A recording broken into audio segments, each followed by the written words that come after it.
Hola, ¿qué tal? Bienvenidos a True Crime, la huella del crimen. Quedaos conmigo porque hoy vamos a hablar sobre una misteriosa desaparición. ¿Cómo puede esfumarse un niño de solo 2 años sin dejar ninguna pista?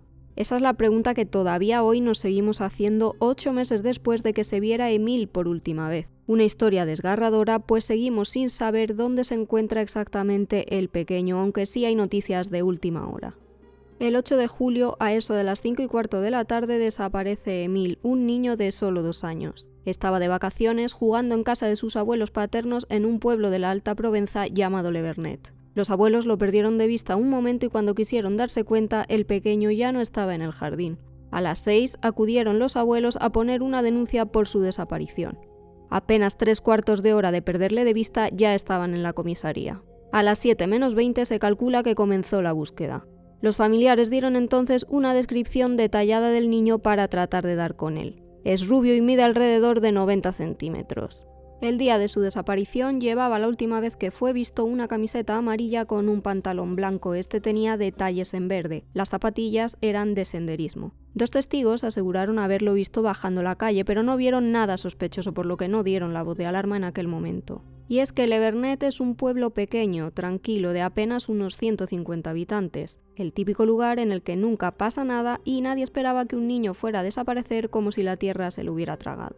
Empezó entonces, según el fiscal Remy Abon, una de las más ambiciosas búsquedas a nivel judicial que se han realizado nunca en el país francés. Cientos de voluntarios realizaron batidas por Le Vernet y por las zonas limítrofes al pueblo. También se buscó al niño con perros y drones. Pese a la intensa búsqueda que tuvo lugar en Le Vernet, nadie sabe nada sobre el paradero del pequeño Emil. Varias hipótesis se han barajado en este caso. La primera, que se perdiera. Para tratar de dar con él en un primer momento, los agentes utilizaron un audio de la madre llamando al pequeño, un reclamo para tratar de que diera respuesta en el caso de que estuviera por la zona que peinaban, pero no dio resultados. Ampliaron el perímetro en busca del pequeño y siguieron el mismo patrón, pero tampoco así localizaron a Emil.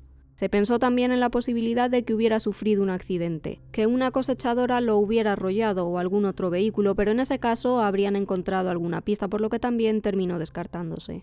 Tras 1 mes y medio sin pistas, los investigadores descartan que se perdiera y empezaron a tratar el tema como un caso criminal. Empiezan a pensar que quizás se tratara de un secuestro. A las autoridades en un primer momento les cuadró que fuera así. El alcalde de Le Vernet no entendía que no pudieran encontrarlo cuando conocían a la perfección el lugar, de ahí que pensaran en que alguien se lo habría llevado a la fuerza. Todos los vecinos de Le Vernet fueron interrogados, absolutamente todos. La policía quería saber dónde estaban todos y cada uno de ellos la última vez que se vio Emil. Los interrogatorios, sin embargo, no arrojaron ninguna pista. Se interrogó también, por supuesto, a la familia y aquí hubo ciertas contradicciones. Los abuelos sostuvieron que estaban solos con el pequeño cuando desapareció, pero algunos testigos del municipio apuntaron a que el niño no estaba solo en el momento de la desaparición. Sus tíos y sus tías se encontrarían con él. En septiembre de 2023, y sin hilo del que tirar, la Gendarmería inspeccionó varias zonas. Una de ellas, una casa cercana al domicilio familiar en el que desapareció el niño. Destruyeron una losa de hormigón que se colocó durante unas obras por si pudiera haber algo allí, pero no se encontró ni rastro del pequeño. Posteriormente, los gendarmes buscaron alguna pista que les llevara a Emil en el fondo de un estanque de 1500 metros cúbicos, aunque tampoco hallaron nada allí. 3 meses después de su desaparición, según Le Parisien, los investigadores habrían puesto el foco en un joven de 17 años, un agricultor que vivía por la zona. Este chico, hay que subrayar, no es sospechoso ni ha sido detenido, simplemente estaría vigilado por los agentes. El joven vive a 4 kilómetros de Le Vernet junto a su madre. Esta defiende que su hijo ni siquiera estaba en Le Vernet cuando el pequeño desapareció y clama a gritos su inocencia. Insistimos en que no hay pruebas que le vinculen a Emil. Si está en el punto de mira de los investigadores es porque ha cometido delitos menores como conducción imprudente de un tractor y otras hazañas con armas, entre otras. Según la información de BFM, este joven agricultor se habría visto envuelto en una discusión con el abuelo del niño anteriormente. El primo del agricultor asegura que el abuelo de Emil estaba enfadado porque pensó que el chico estaba trabajando justo delante de su casa, por lo que empezó a gritar a su primo. Asegura que no es la primera vez que este hombre se pone agresivo con alguien. Cerca de la casa donde fue visto por última vez Emil se vio un tractor, de ahí que los investigadores pusieran el foco en el joven de 17 años. El primo del granjero no entiende qué pueden buscar en relación con su primo y defiende que hay otros muchos vecinos de la zona que se dedican al campo y que por tanto también tienen estos vehículos. Los gendarmes estarían también investigando las llamadas que el día de la desaparición de Emile se hicieron el primo y el granjero, aunque el familiar del joven en el foco sostiene que simplemente son amigos y que esas llamadas entre ambos eran habituales. Preguntado por dónde se encontraba su primo, el joven de 17 años, cuando desapareció Emile, dice que no tiene ni la menor idea. Durante esta ardua investigación que todavía continúa, los gendarmes están utilizando Anacrim, un software de investigación criminal. Este programa tiene una gran capacidad para el análisis de grandes volúmenes de datos, como es el caso que nos ocupa. Los investigadores han recopilado datos telefónicos y unos 1.200 mensajes a una línea que se activó para recibir información sobre el niño. A eso se le suman elementos recuperados en las inmediaciones del terreno donde se vio al niño por última vez, como huellas, muestras de ADN o una cartera.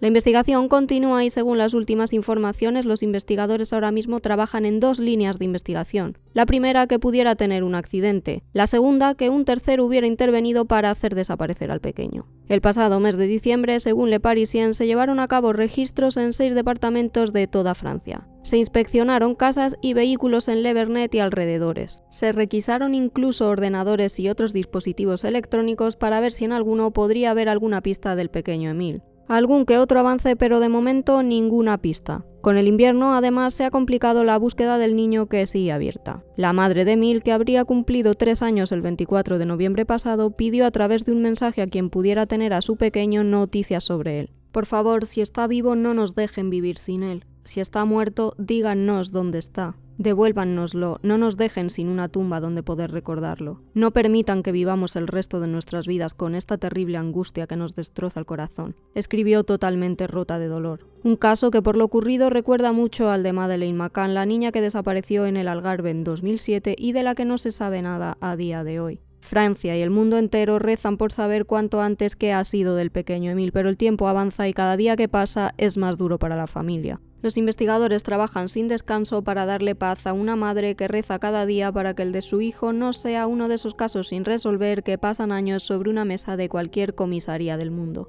Una desaparición muy extraña, pero que no es la última, según los datos a los que hemos accedido del Ministerio del Interior y que están publicados en la web por si a alguien le suscita curiosidad. En 2022 se presentaron un total de 26.003 denuncias por desaparición en nuestro país, en España. Alrededor de 1.320 de las mismas se consideraron involuntarias y otras 87 forzosas. Para que os hagáis una idea, más o menos las otras 25.000 restantes fueron desapariciones voluntarias. Las estadísticas muestran además que desaparecen un mayor número de hombres que de mujeres, un 58,5% de hombres por un 41,5% de mujeres. Donde se presentaron más denuncias de desaparecidos fue en Canarias, seguido de Madrid, Cataluña y Andalucía. Y atención, porque este dato es muy interesante.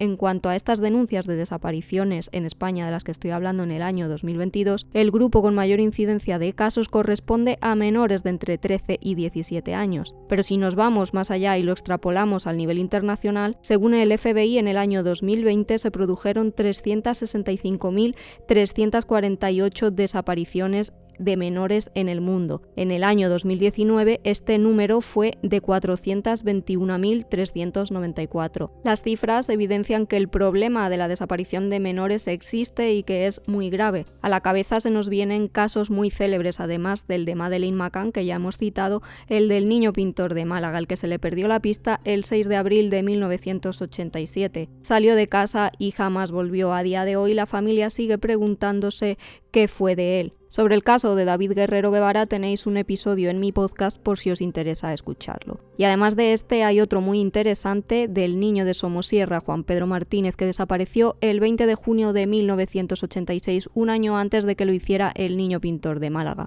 Juan Pedro iba con sus padres en un camión cisterna cargado de más de 20.000 litros de ácido sulfúrico cuando el vehículo perdió el control y se estrelló cerca de la sierra en la Comunidad de Madrid. Los 2 progenitores fallecieron en el accidente, pero el cuerpo del niño jamás llegó a ser encontrado. El caso es considerado por la Interpol como una de las desapariciones más extrañas de Europa en las últimas décadas del siglo XX. Muchos casos sin resolver y una duda en el aire. ¿Dónde están todos esos niños desaparecidos? La familia de Emile, en este caso, ruega para que la policía cuanto antes le dé una respuesta.